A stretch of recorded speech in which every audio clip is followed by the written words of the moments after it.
My holiness, Emmanuel,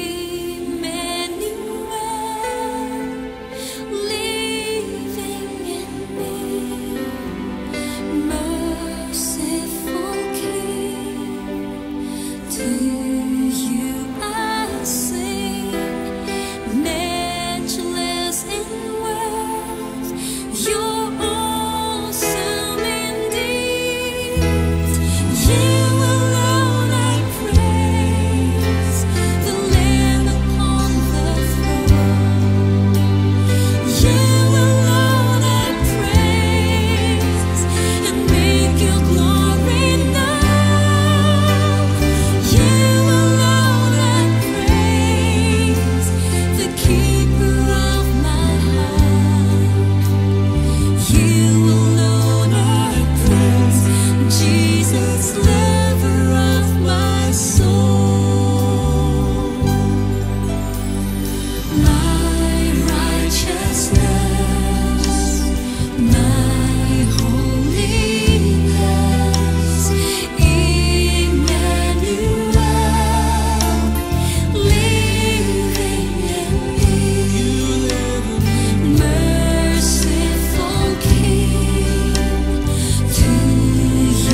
ikaw lang man eh.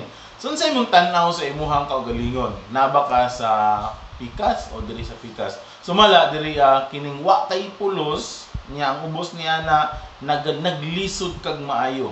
Napoy isa nga lig-on ka, matinumanon ka sa Ginoo, lig-on na imong pagtuo og nahimo kang mabungahon. If you are weak, you can become strong. So kung ikaw nagmaluyahon, pwede ka nga mamahimong magmaligon. And we as a church, we want to help you fulfill your purpose in the Lord Jesus Christ. Kami nga naa sa simbahan, ang among paningkamot ug paninguha nga matuman unsay kagustuhan sa Dios sa imong kinabuhi. Okay, I don't know if you've ever noticed this in traffic or not, but sometimes when there's a lot of cars waiting and the light will turn green, somebody doesn't go, and that makes everyone behind him delayed because the guy didn't see the light turn green. Usahay kung siguro nakasakay mo og sakyanan o naga-drive mo, makabantay mo nga sa dihang mag-traffic unya naghunong ang tanan, unya sa dihang ang traffic light na green na naggo, ang naa sa tubangan dili wala ni abante tungod kay wala si nakabantay ug ang uban naa sa likod na na-stop. The one who doesn't go when he's supposed to, maybe he's on the phone or maybe he's playing with his radio. So siguro katong naa sa unahan nga sakyanan, siya naa sa iyang cellphone o namina og radyo. But they're one thing or another, they're distracted. So sa laktod ng pagka-istorya, silang duha is na-distract sila, wala sila nakapokus. Maybe the taxi driver is counting his money or something. Siguro daw ang taxi driver nag-ihap sa iyang kita. So the thing that will help them to get going is if somebody behind them goes beep beep on the phone, on the horn. So usa sa mga pamaagi aron katong naa sa unahan makapadayon sa iyang pag-abante o pagmanihog, ang naa sa likod iya siyang sirbatuhan. Well, God is saying to you as a Christian to go and to do what He wants, but maybe something is distracting you and you're not going even though the light is green. Ang Ginoo, gusto sa Ginoo ba nga niingon siya sa imuha nga lakaw adto didto, pero distract ka, wala ka kabantay nga nay nagkapugong sa imuha nganong dili ka makapadayon. So it's my job as a pastor and Kuya Oning's job as a pastor to honk the horn and to remind you of your purpose that you need to get going. So amo ang trabaho dili sa church nga ang among trabaho sirbatuhan ka namo, amo bang pahinumduman ka nga padayon sa imuhang paglakaw ni kinabuya isip Kristohano. Some people only need a little beep beep, but other people need a siguro ang uban gamay lang nga sirbato, pero ang uban jud kana yung dagko kay nga sirbato kanang murag sa thriller god dagko kayo. Okay, so the prophet Isaiah says, si propeta Isaiah ningon nga balik kamo sa Ginoo usa maulahi ang tanan. Tawag kamo kaniya samtang andam pa siya nga mutabang kaninyo. And verse 7,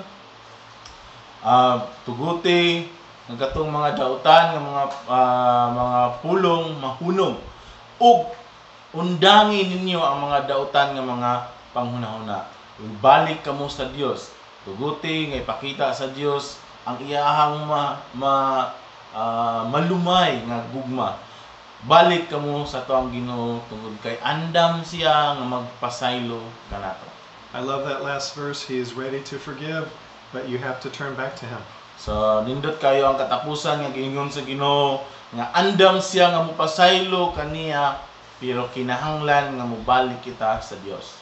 Sometimes Jesus gave people a big honk of the horn. So usahay si Ginoong Hesus tagaan niya og kanang mabagkusog kay nga sirbato ang ubang tao. Let's read from Luke chapter 9. So basa na to ang gisulat ni Lucas. Sa dihang si Hesus uban kaniya nga naglakaw sila sa dalan, ang tao ningon kang Hesus, musunod ako kanimo bisan asa ka pa moadto. Next verse. Si Hesus mitubag, ang mga milo adunay Pinoy-anan, ang mga langgam adunay mga salag, apan ang anak sa tao wala gani siya kapahulayan sa iyang ulo. Some people don't move forward and follow Jesus because they're looking for something that's convenient or comfortable. Sa ubang tao, dili sila magpadayon sa ilahang lakaw diha sa Ginoo tungod kay walay kanang makita nila ba nga dili siya sayon, dili siya kanang hayahay. As Jesus warned this man, and it's still true today, it's not always easy to follow Jesus. So sama sa gingon ni Ginoong Hesus nining tawhana og gani karon dili sayon ang pagsunod kang Ginoong Hesus. Verse 59. Og ningon siya sa lain nga tawo, sunod ka nako. Apan ang tawo mitubag, Ginoo, tuguti usa ako nga akong ilubong ang akong amahan. Sometimes people make excuses. So sahay ang mga tao aduna say daghang mga rason. What the man said to Jesus, that was a figure of speech in those days. So unsay giingon ni Ginoong Hesus sa unang panahon kini iyang pag-istorya ang tawag nini usa ka sumbingay. He's basically saying he wanted to stay in his father's home and care for him until he died. So sa laktod nga pagkaistorya gusto niya nga magpabilin siya sa panimalay sa iyahang amahan, iyahang kining atimanon hangtod nga iyang amahan mamatay. But Jesus said, Apan si Hesus mingon, tuguti nga ang mga patay mulubong sa ilahang kaugalingong minatay. Adto dito og istoryahi ang uban bahin sa gingharian sa Dios. so he was saying, let other people take care of your dad. I'm calling you to go and to tell. Sa laktod nga pagkaistorya nihingon si Ginoong Hesus, tuguti nga lain ang tao nga moatiman sa imong amahan. Ang ako ang gusto mahitabo, muadto ka, mulakaw ka, o istoryahan, musangyaw ka, bahin sa ako ang gingharian. And 2,000 years later, Jesus is still using those two verbs to call you and me. Go and tell. So, bisan 2,000 years na ganiyang nanglabay, gigamit gihapon na niya nga pulong. Ang iyang gingon, lakaw o pagsangyaw. Okay, verse 61. Og ningon ang laing tao, musunod ako kanimo Ginoo, apan tuguti ko sa ako nga mubalik og moingon ako o mag-ingon og goodbye sa ako ang pamilya. It's never a good idea to use the word but or pero or apan when you're making a promise to the Lord. Kung maghatag kita og panaad sa Ginoo, dili maayo siya nga mugamit kita og pulo nga apan or I will follow you, Lord, but moingon ka nga musunod ko nimo Lord, pero so daghan kay kag rason. and seems to be putting his family ahead of Jesus. And be careful, do not put your family ahead of Jesus. That's idolatry. So gusto niya nga ibutang una iyahang pamilya usa kang Ginoong Hesus ug mag-amping taigsoon kay kung ato kanang buhaton ang tawag ana mura pud ta og nagsimba og Dios kung atong ibutang una ang ato ang pamilya. Siyempre, it's okay to go back and say a few words to your family, but Jesus knew there was a temptation waiting for this man. So okay lang nga mo adto ka mo ingon ka goodbye sa imong pamilya pero kabalo si Ginoong Hesus nga dunay ginatawag na mga tentasyon nga nagpaabot nining tawhan. He would go back and say goodbye, and then they would say, "Oh, don't go. You should stay. Don't you love us? You should stay here." So siguro pag abot niya dito ay aglakaw wa balay ka na higugma sa mua. Daghang mga rason ang mitamo. And I've felt those same things from my family, where they would pull on me and try to get me out of God's will. So nagibati po na ni Kuya Jan ninyo sa diyang siya mituman sa Ginoo mao po nang nahitabo sa iyahang pamilya ug sa iya. Let's keep reading, verse 62. Si Hesus mitubag, pananglitan adunay isa ka tawo nga magsugod og daro ug nitan-aw siya siyang likod. Kanang tawhana or ningon sa dito nga kung aduna di tawo nga nagsugod og daro niya magsigi og lingi, kanang tawhana dili siya angayan sa buluhaton sa gingharian sa Dios. When you are plowing like the man in the photo, you have to fix your eyes straight ahead. And keep your eyes on something in the distance to keep your plow going straight. Gusto ka nga straight ang imong pagdaro, dapat permanente ka nga magtan-aw didto sa unahan. If you turn to the right or to the left, then you will find that the plow will turn. So kung magsikag lingi sa wala o sa tuo ang imong daro o kanang imong gigamit nga pagdaro, maghiwi-hiwi siya. And for you and for me, we are called to look at Jesus off in the distance and keep making our way towards Jesus. So ikaw ug ako kinahanglan ta nga mututok kita dito sa layo, nga mututok kita kang Ginoong Hesus. So again, be careful not to put your family ahead of God. That is idolatry. So makausap pa, gipahimangnuan mo namo nga ayaw ninyo ibutang unaha ang inyong pamilya usa ang Ginoo tungod kay ang tawag na mahimo ka na sa nga idolatry o pagsimba sa Dios. Family can be your worst enemy if they try to persuade you not to follow Jesus. Mahitabo nga ang ato ang pinakauna nga kalaban mao ang atong pamilya sa dihang kita ilahang dasigod nga dili na musunod kang Ginoong Hesus. Even if they have good intentions, even if they are just doing their best to express love to you, if they turn you away from God, then that's an awful thing to do. Bisan pag doon na sila ginatawag na maayo nga intensyon o para sa imong kaayuhan. Pero kung ang ilahang paninguha nga ikaw mahilayo mo talikod diha sa Ginoo, adili na siya maayo. Even Jesus was tempted by his family. Bisan pa gani si Ginoong Hesus gitintal siya sa iyahang kaugalingong pamilya. Let's read from Mark chapter 3. Si Hesus misulod sa balay ug sa makausap pa adunay mga tawo nga nagtapo. Dako ug daghang mga tawo ug nga naa dito uban ang iyahang mga disipulo nga wala gani kini kaon. So it's kind of a crazy scene. Everyone is squeezed into a house. So ang sitwasyon dito nga murag nagdasok sila sa usa ka balay. There's no social distancing. Wala social distancing, dakpan nila. And his family wasn't happy about this. So ang iyahang pamilya wala nalipay bahin niini. So ang iyahang pamilya nakadungog bahin niini. So niadto sila ug yadto nila si Hesus ug ningon siya nabuang na si Ginoong Hesus. In Tagalog, that's Sir Ulo. I keep forgetting what Visayan is for out of his mind. Nabuang. Nabuan. Okay. Okay. That's what Mary and Jesus' half-brothers said about Jesus. So mao kana ang giingon ni Maria ug sa iyahang ubang igsuon si Hesus nabuang daw. Maybe some of you are offended that I named Mary, but you know, that you might be thinking, oh, she's perfect, she's sinless. Well, let's look at the next verse. Siguro sa inyo nalain mo kaya mo ang gihisgutan o giapil ang pangalan ni Maria. Ningon mo nga perpekto man siya, wala man siya sala. Pero tanahan na to sa sunod nga bersikulo. It says right here, Jesus' mothers and brothers, they were the ones who were saying that Jesus is out of his mind. Sumala diri ang ningon dito sa mao nga pulong nga nabuang si Jesus, ang igsoon ni Jesus ug ang iyahang mama nga mao si Maria. Verse 31, please. Si Jesus, ang mama ni Jesus ug iyang maigsoon niadto og nagtindog sa gawas ug duna sila gipadala sa sulod aron kuhaon o tawagon si Jesus. And 32. Og ang mga tao naglingkod palibot kang Jesus. Ningon siya, ang imong mama ug ang imong mga igsoon na sa gawas nangita sila kanimo. So she's Mama Mary, so obviously Jesus has to do what she says, di ba? So siya man si Mama Mary, so dapat mutuman si Jesus unsay iingon sa iyang mama. Well, let's see what Jesus really said. Pero tanaw na tong sa giingon ni Jesus, bahin kang Maria. Ningon siya, kinsa man ang ako ang inahan?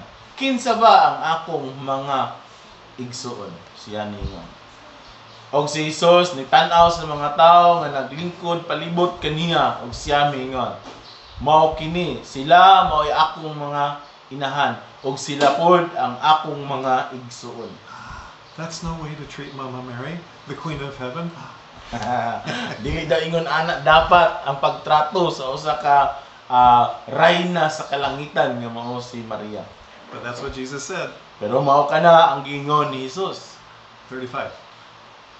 Ningon siya sa 35, kinsa man kung kinsa katong nagatuman sa kagustuhan sa akong amahan, siya mao ang ako ang igsoon nga lalaki, igsoon nga babae, or siya ay ako ang inahan. Now we know that later Mary got her mind straight and she began to realize again that Jesus was doing God's will. So, nagabalutang na medyo na ulian si Maria og na iyang hinuktukan iyaha dito ang pamalandungan nga si Jesus nagatuman sa kagustuhan sa tuang Ginoo. But let's not exalt Mary as some kind of super saint who's so much higher than above all of us. No, that's not what God is saying. So dili pud nato kayo ibayaw si Maria nga siya ang pinakalabaw sa tuwa ug siya ang pinakabalaan. Dili na mo gusto, dili na mo buot ipasabot ni Ginoong Hesus sa tuwa. Jesus said, anyone who does what God wants is my brother or sister or mother. So ang igingon ni Ginoong Hesus dito kung si kinsa katong nagabuhat sa kagustuhan sa Ginoo, siya maoy akong igsoon nga lalaki, igsoon nga babae or akong inahan. So, hinamdam, we talked earlier about things that distract you and the light is green and you're not going. So atong nainumduman nga nagisguta kaganina sa mga butang nga nakadistract sa tuwa nga dili kita makapadayon sa diha kita sa What about your old dead religion? Usa sa mga rason, kumusta man ang imuhang karaan o patay nga relihiyon? Is that blocking or distracting you from the new life-giving religion God wants you to have? Mao ba na ang nakababag o nakadistract sa imuha sa bag-o o kinabuhi nga relihiyon nga gihatag sa Ginoo sa imuha? I know what I'm talking about. I was Catholic for the first 18 years of my life. So, kaya dyan ninyo sa Katoliko, sulod sa 18 katuig. And I had to make a break from the deadness and the rituals that were leading me away from God. So, yato, doon na sa buhatan nito pumagi, para sa mga ritual o kanang mga pagkapatay nga relihiyon. The phrase Queen of Heaven is mentioned repeatedly in Jeremiah, and faith in this imaginary idol was condemned by God in that book. So, ang pulong Rayna sa Kalangitan, gibalik-balik kini paghisgot ni Jeremiah.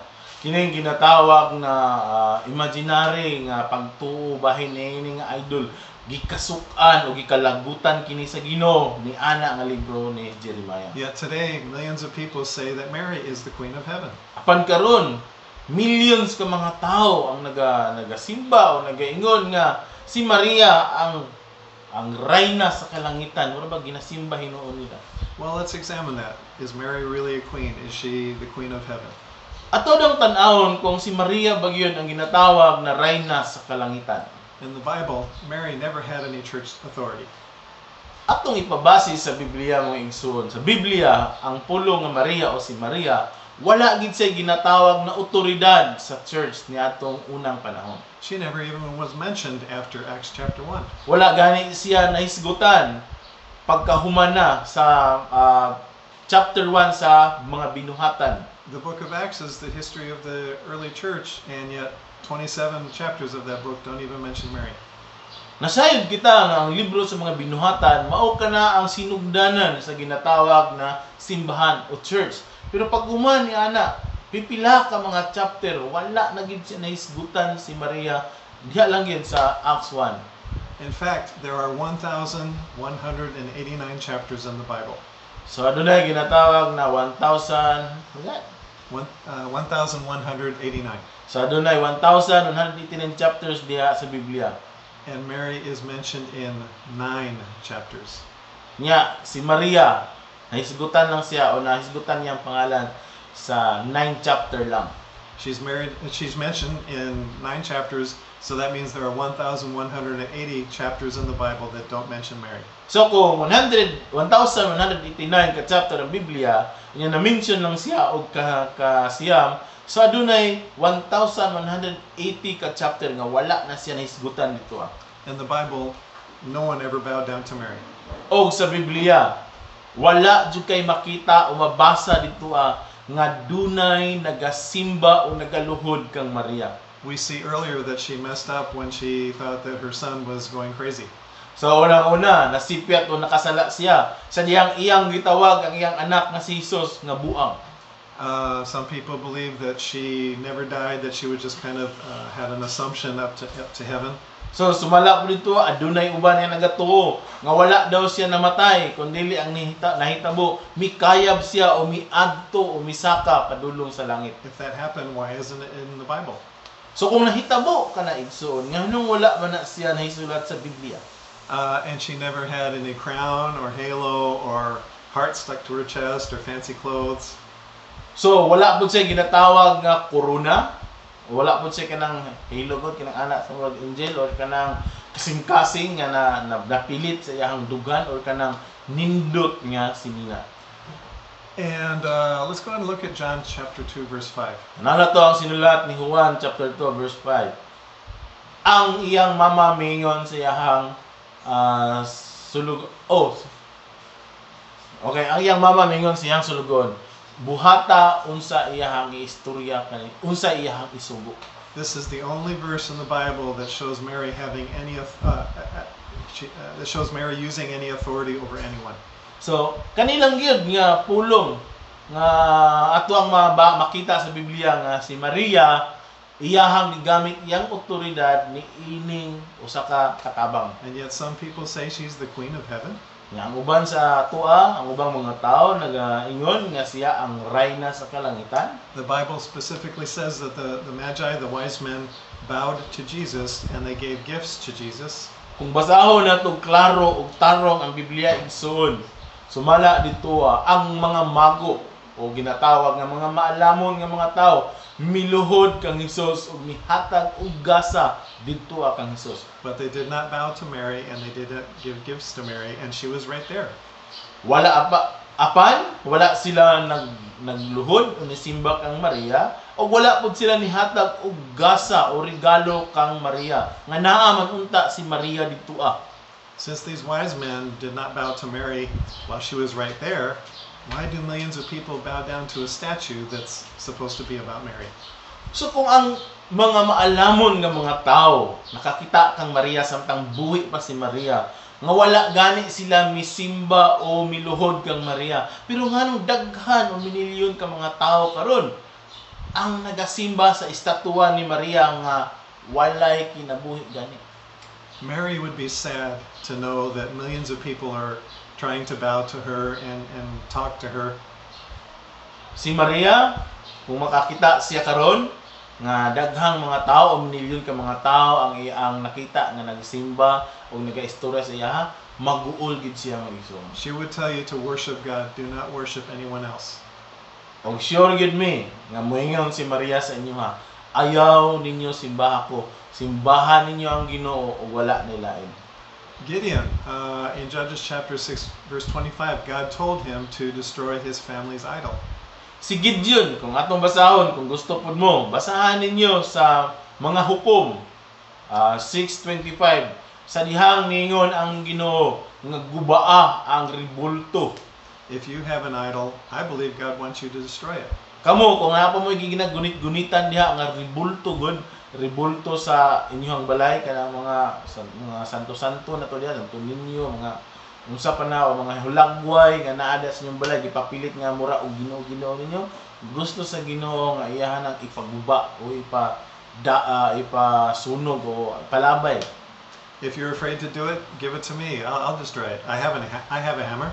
So kung mahadlok mo nga inyohan ng gubaon, inyohang buakon, inyohang gisiyon, yung sunugon, hatag diri sa mua. Si Kuya Jan niyo na ay martilyo diri. Ikaw po?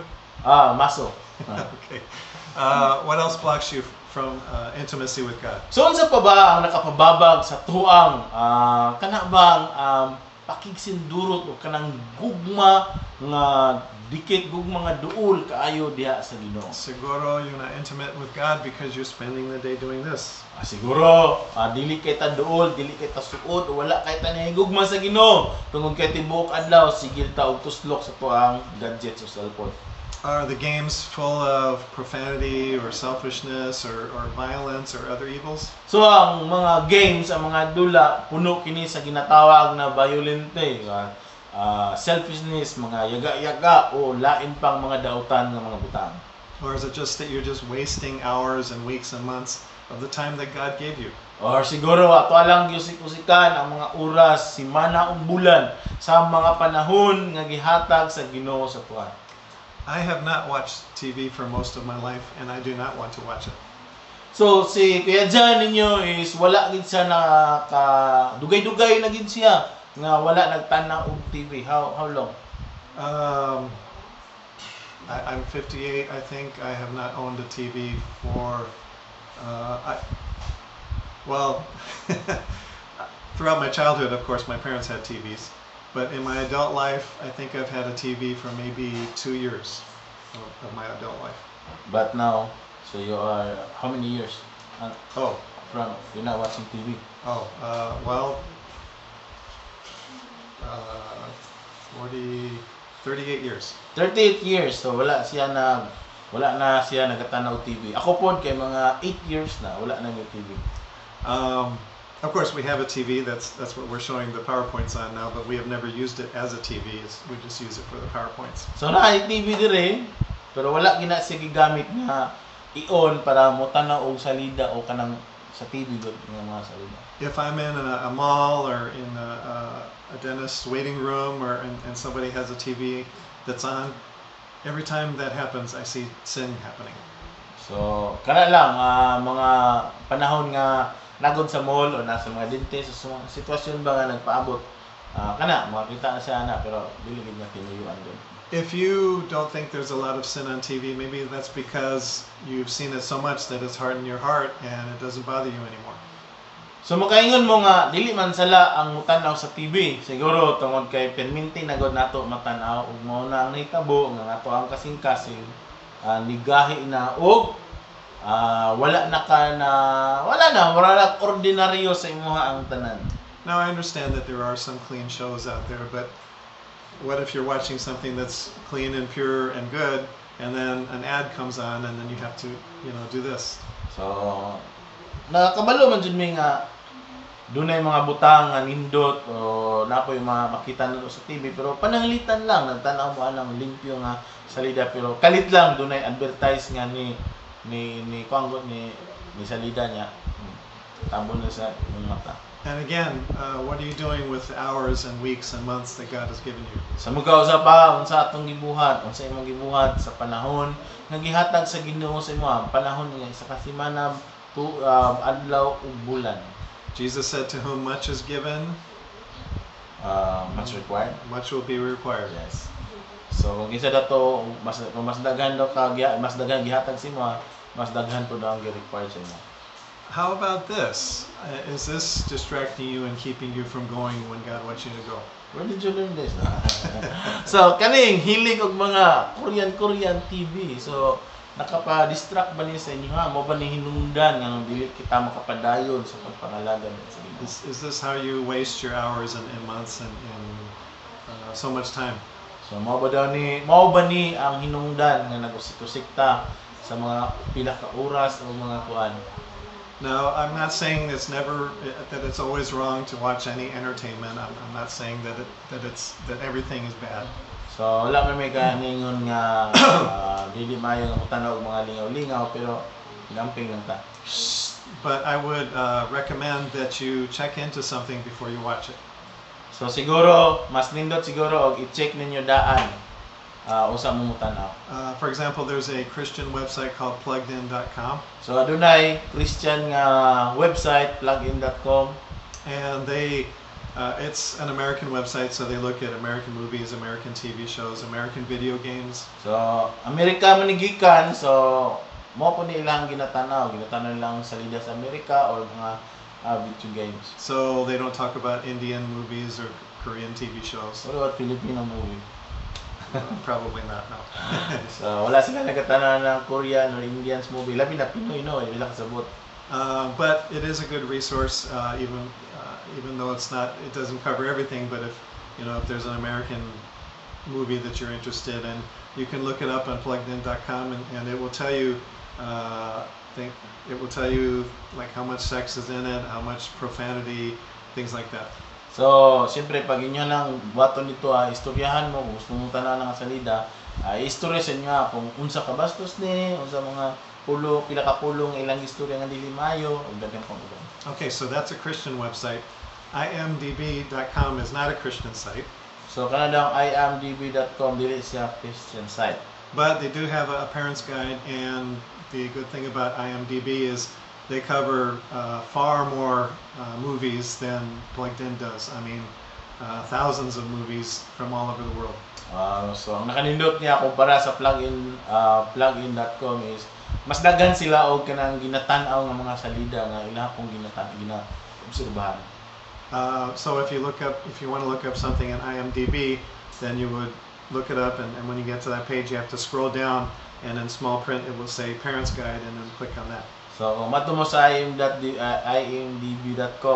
adunay na dito sa ubusan na imong scroll down na yung nakabutang Parents Guide, imo lang i-click na dito. But again, even if you find clean things to watch, don't waste your life, just totally being entertained. Do something for the Lord. So sa mga kausap pa, kung makita mo ka ng nindot o limpyo nga salida, dili na puta magpalabi o tanaw. Magsigusig sa itong panahon kung dili magbuhat ta sa mga bulaton nga para sa Ginoo. And spend time seeking the Lord. O maggahin kita og oras nga magapangita kita kaniya. And definitely don't watch the garbage that's out there. So sa mga kausap pa, dili ta mananaw og mga basura nga naa dito. Go ahead and translate that, please. Akong ginasiguro sa kong kagalingon nga dili ako makakita og mga daotang mga. Okay, can you guys say amen out there as you're watching? Mag-imin mo diha nga dili mo munanaw, dili mo tan-aw og mga dautan nga mga pananawon sa imong mata. Somebody might be saying, but Kuya, I have to watch all those bad things because I'm bored and there's nothing else to do. Sa mga kuya, gusto ko nga mutanaw ato mga dautan nga mga salida kay laay na kayo ko nga wala ko'y mabuhat. Are you sure there's nothing else to do? So sure mo nga wala na buhaton? That's actually never true for the child of God. So dili ka na sa tinuod kung ikaw tinuod anak sa Ginoo. You have time to seek the Lord. So doon na kay panahon nga magapangita o pamalandong diha sa Ginoo. If you don't have a Bible, we will get you a Bible. Kung wala kay Biblia, tagaan mo na mo Biblia. And if you have breath, then you can be praying and talking to God and getting closer to Him. So kung doon na ka, nagaginhawa pa ka, pwede ka nga mag-aampo o mag-istorya sa Ginoo. Paul and Silas were locked in prison, and yeah, they were just telling each other, "Oh, it's so boring here. There's nothing to do." So si Pablo ug si Silas na priso. Pero wala sila ningon nga boring kayo, wala tay mabuhat. No, actually, as their feet were locked in the stocks, like in the illustration, and as their backs were bleeding from being beaten, they were singing praises to God and seeking the Lord. Kabalo ba mo silang gibuhat? Samtang sila nag-antos, samtang sila nga napriso, samtang sila ang ilang likod nagdugo-dugo tungod sa mga paglatigo, ang ilang gibuhat nagdayeg sila sa Ginoo. One of the good movies out there that you can watch is called Tortured for Christ. It's the story of Richard Wurmbrand. Nindot po tanahan igsoon kining Tortured for Christ. Mo kini ang istorya ni Richard Wurmbrand. He spent many years in prison under the old communist Soviet Union. So siya na dugay-dugay gid siya nga napriso ilalom sa Soviet nga komunista. Like Paul and Silas, he was locked up for preaching the gospel. Sama kang Silas ug kang Pablo napriso sila tungod kay sila nagasangyaw sa pulong sa Ginoo. And he didn't say, "I'm bored, there's nothing to do." Wala gid sila ingon nga laaya oy wala tay mabuhat ani. He spent that time seeking the Lord. So ang iyang gibuhat gigamit nila ang panahon para magapangita sa Ginoo. Tapos, when you get closer to Jesus, God will show you the ways that you can use your time to serve others. Sa dihang kita duol na diha kang Kristo. Ipakita ka na sa Ginoo kung unsa nga pamaagi nga kita makasilbi sa laing tao. For example, does your family see Jesus in you? Unang-una, makita ba sa imong pamilya si Jesus sa imong kinabuhi? If you're a teenager and you're the only one in your family who is a Christian, do they see Jesus in you? Are you an example of the Lord moving in your life? Kung ikaw sa kabatanon, nga ikaw lang ang Kristohanon sa inyong pamilya, makita ba sa imong kinabuhi nga doon na kay Jesus sa imong kinabuhi? Are you the one volunteering for chores and to help your mom, help your dad? Ikaw ba ang mag-una-una o kanang volunteer sa mga trabaho sa balay? O kana ba ako'y hugas? O sa ba ako'y ingunani? O ikaw ba ang nag-una-una nga mo volunteer aron mo tabang sa imong mga ginikanan o sa imong papa o mama? When you get closer to Jesus, He will give you the joy and the strength to be able to do extra chores joyfully and happily. Kung naa kay Jesus ug naa si Jesus sa imong kasing-kasing, malipayon ka nga mo trabaho sa lain nga trabaho, bisag dili imong trabaho, malipayon ka imo nga nagabuhat niini. So if you're weak, reach out to somebody who's strong. Kung ikaw nagmaluyahon, paningkamot nga imuhang istorya o maabot nimo or ma-communicate nimo ang tao nga gitanatawag na strong o likod. Even if you can't travel now, you can use messenger or text and just tell someone you need help. So bisan todo dili ta ka biyahe-biyahe nga kita nagmaluyahon, pwede ta nga ato silang istorya o kampot o maadto pinaagi sa messenger or text. Everybody needs help sometimes. Kitang tanan kinahanglan gid nato og tabang usahay. And if you're strong, reach out to someone who's weak. Kung ikaw po ang ginatawag na ligon o ikaw ang strong ka, imuha po to paningkamutan po nimo nga imong maadto o istorya ang katong mga tao nga nagmaluyahon. Come on, church, let's help each other. So church, magtinabangay ta sa matag usa. And you can, if you're weak, you can break those bad habits and you can make good habits. So kung ikaw nagmaluyahon ka, pwede nimo to siya nga maputol ang dili maayo nga mga binuhatan ug mahimo siya magbuhat ka og bag-o ug maayo nga mga binuhatan. As leaders of Compass Christian Church, we want to help you walk with Jesus. So isip nga mga leader sa CCC gusto namo nga maglakaw kita uban diha kay Jesus. And I thank God for all of these leaders, and I know that we are all ready to serve you. So salamat mi sa Ginoo nini nga mga leader og andam kami nga mo silbi diha kaninyo.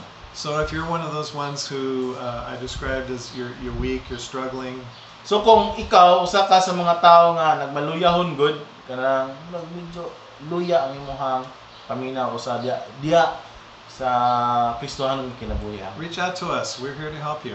So kunta kami kay naami aron mutabang sa inyo ha. I want to make an announcement. So dunay ipahibalo si Kuya Jan. And I want to add more structure and more accountability to the church. So gusto rin niya nga magdugang o ginatawag na pamaagi, struktura, bahin sa accountability sa simbahan. Those are the two things that have been missing since this pandemic, since we can't see each other anymore. So mao kini ang mga duha ka butang nga nawala sa dihang ining nahitabo sa tuwa ba nagsugod. And by the way, I really miss a lot of you guys. A lot of you I haven't seen for months. So gimingaw na si Kuya Jan sa inyo ha. Tungod kay pipila na ka mga bulan wala mo nakita niya. Gimingaw pud mo sa iya ha. Wala gimingaw sa inyo ha. Joke lang. I'm jealous of Kuya Oni because he knows where everyone lives, and some of you I don't know where you live, so I can't do the food deliveries in your neighborhoods. Gani napula na sila sa kungnaw kaya ako na pirmi makita. So si Kuya Jan ninyo, mura siya ka nang nagsilas, dili po silas ngayon na bad way, but kana bang tungod kay dili siya ka, wa siya katuod asa mo nagpuyo. Ako katuod man ko asa mo nagpuyo.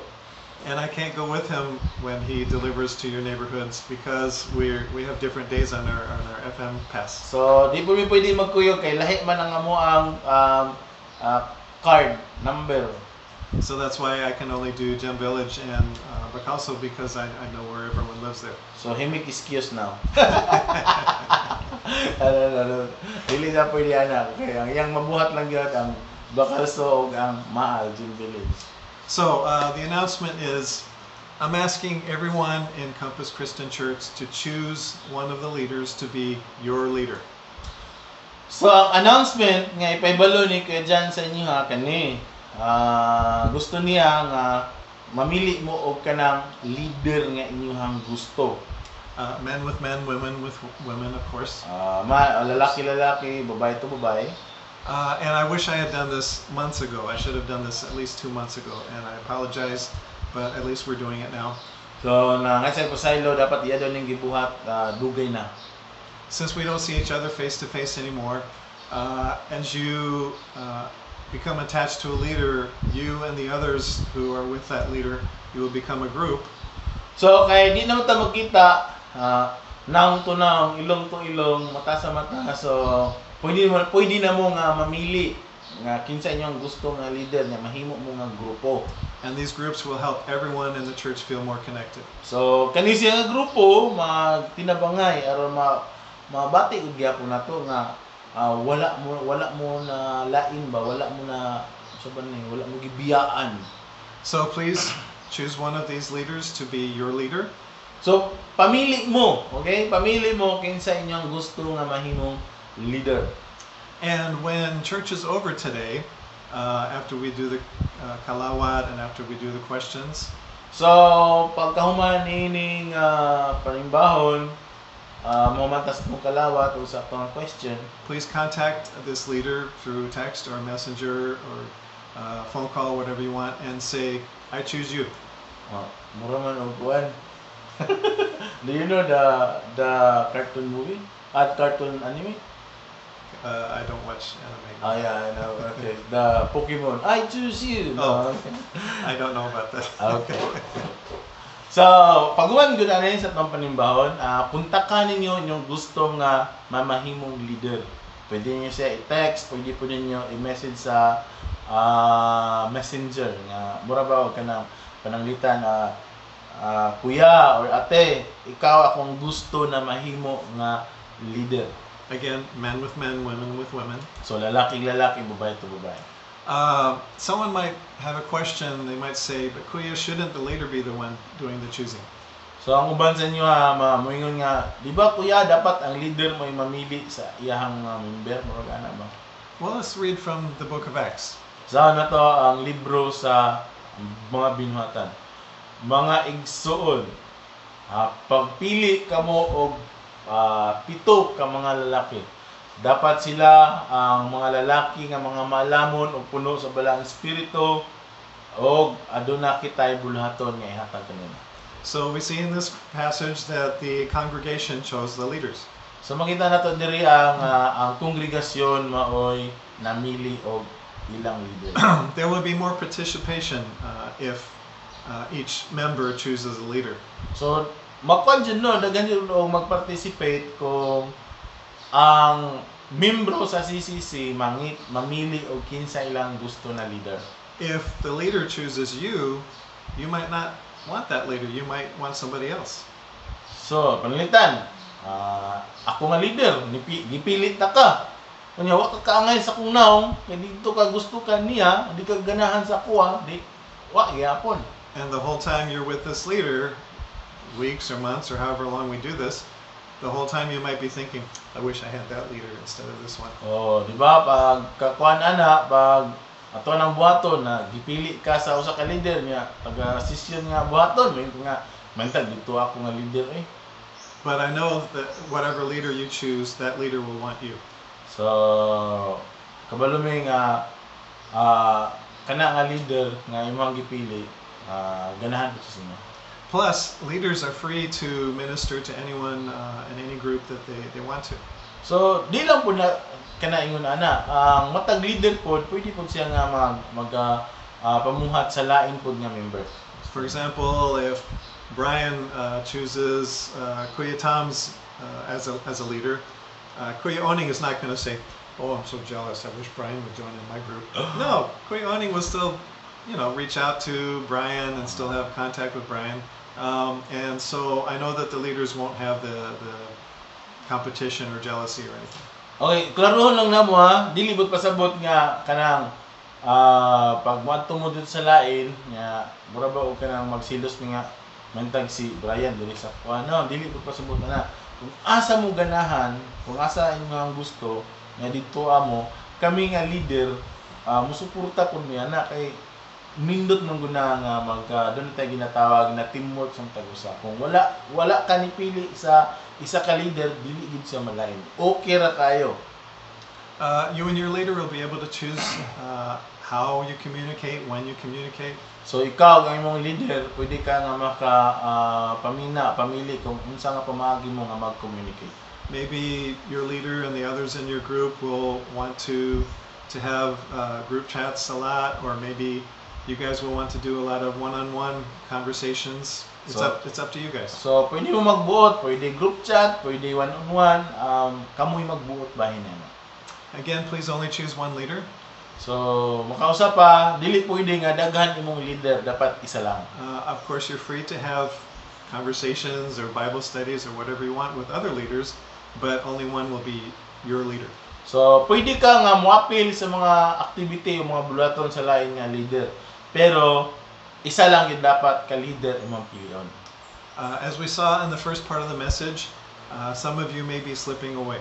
So, sama sa kong gingon nga sa pinakauna nga among gingon, pinakauna nga mensahe, siguro ang uban sa inyo nga naghinay-hinay na og kawala. And you need someone to go alongside with you and walk with you. And I trust all of the leaders of our church to bless you in this way. So, mo na nga siguro kinahanglan nimo og kanang kauban sa paglakaw diha sa Ginoo o nagasalig kami nga ang mga leader sa CCC mahimo silang panalangin diha kanimo. 1 Thessalonians 5:12, please.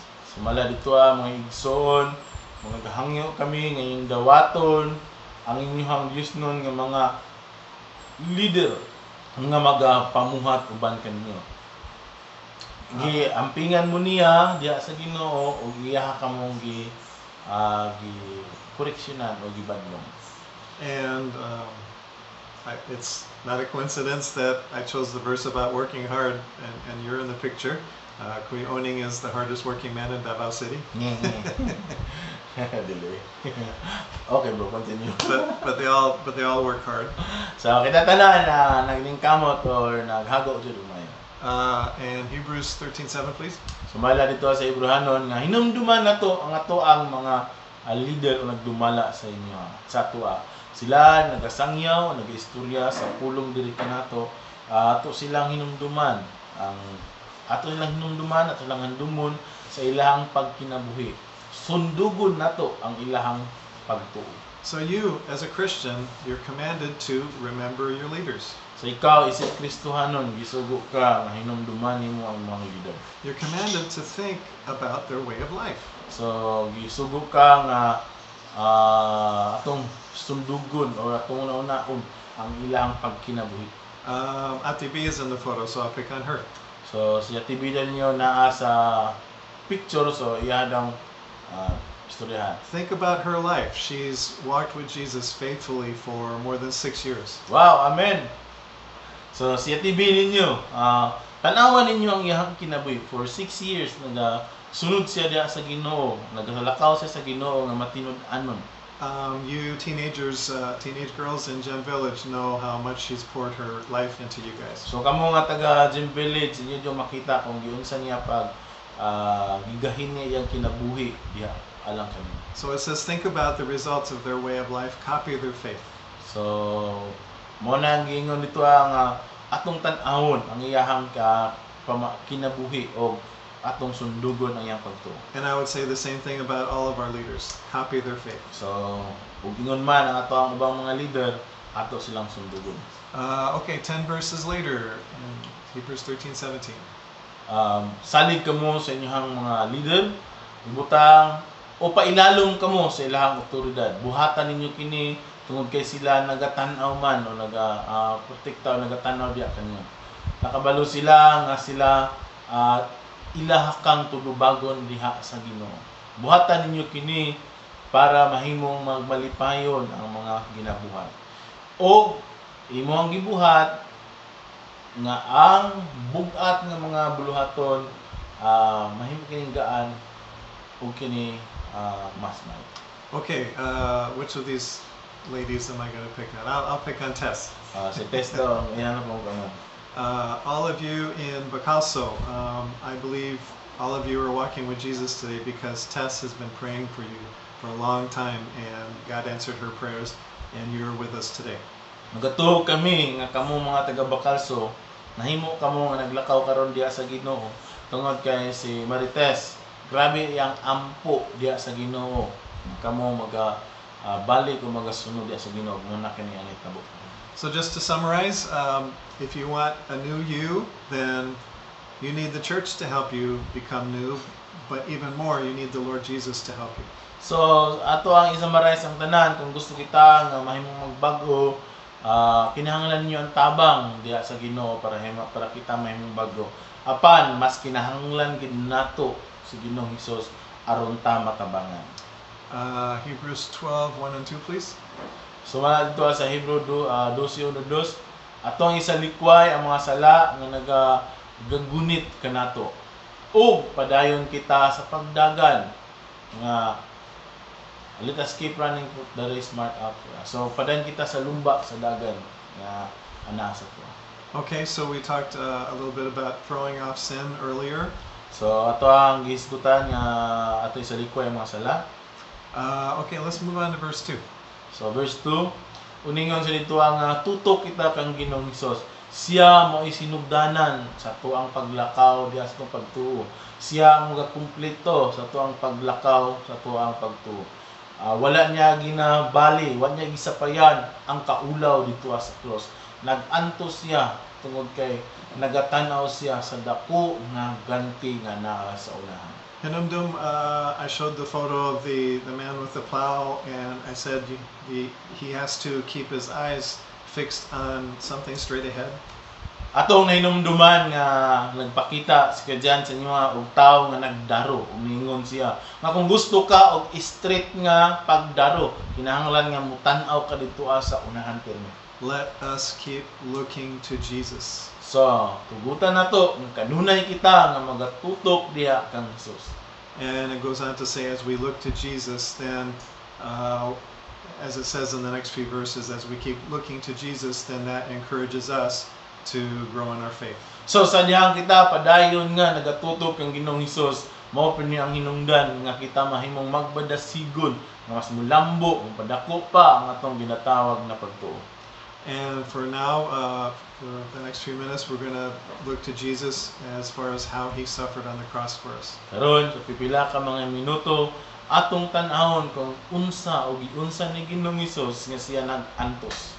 And Kuya Oning is going to lead us in Kalawat. So mga lawat kita igsoon. Doon na mo'y elemento ang bread nagrepresentar sa lawas ni Kristo ug ang kupa nagrepresentar sa dugo ni Kristo. Mao kaniyang hinungdan nga si Ginoong Hesus nag-antos dito sa cross tungod og alang kanato. Let us pray. Lord, salamat sa imong lawas nga imong gitugyan diri kanamo nga kini napuno sa bunog, napuno sa mga samad, napuno sa mga kulata. Ikaw gipurong-purungan sa mga maidlot, natunok. Salamat Lord nga pinahagi sa imong pag-antos dito sa cross kami nakabaton og kaayuhan sa mga ginabati. Salamat Hesus sa imong sakripisyo. Amen. Tuwing pataas ko ang kupa nga nagrepresentar sa dugo ni Kristo. Ginoo, ikaw ang kordero sa Dios nga nagawagtang sa tanang sala sa kalibutan. Pinagi sa imong samad, pinagi sa imong dugo. Salamat Lord nga ikaw na nag-antos. Salamat Hesus nga ikaw mianhi sa kalibutan. Na tao, gisakit, gilansang, namatay, gilubong o human na banhaw. Salamat Hesus imong dugo nga miaga sa imong mga samad, nga pinaagi niini ang akong sala na pasaylo, ang akong kasing-kasing na hinluan. O pinaagi ni Ana Hesus, ako karon, kami karon nahimong miyembro sa pamilya sa Dios. Ginawa mong mga pag-ampo nga imo kaming tabangan, nga maglakaw, nga mahimong lig-on. Mahimo kami, O Lord God, nga makapadayon sa mong pagtuo diha kanimo hangtod sa mong pagbalik. Salamat Hesus sa imong gibuhat. Salamat Lord sa kamatayon. Ug salamat Hesus sa kaluwasan. Ug salamat nga kami pagabanhawon ug kami makig-uban diha kanimo sa langit. Amen.